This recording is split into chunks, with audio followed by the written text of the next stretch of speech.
Mit navn er Gina. Jeg arbejder som læge og coach inden for personlig udvikling. Jeg vil gerne invitere dig til et Zoom-møde den 8. januar kl. 20, hvor mødet var 1 time.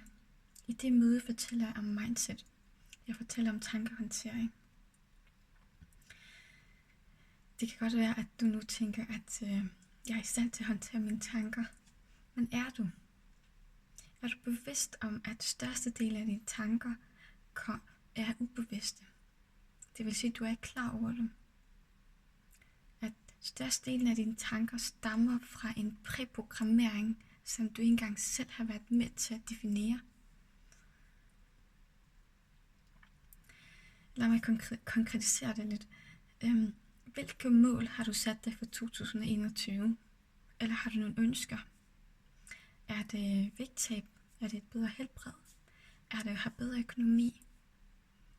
Er det at håndtere lockdown, corona bedre?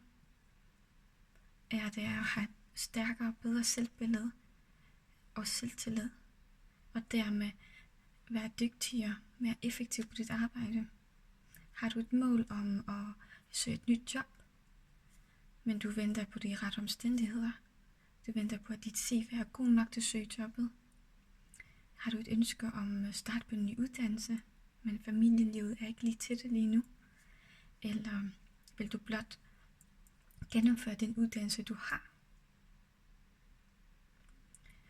Hvis du har et mål for det nye år, eller hvis du blot har et ønske eller en drøm, som du endnu ikke har sat ord på, fordi det virker så urealistisk, så fjernt, så synes jeg, at du skal tage med til mødet 8. januar kl. 20, fordi jeg fortæller her, hvordan det er muligt at opnå alt her i livet, hvis man træffer beslutning om at gå efter det.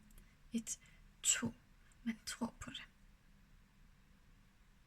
Man kan faktisk lære at tro på sine mål og sine ønsker. Og man kan også lære at træffe beslutninger.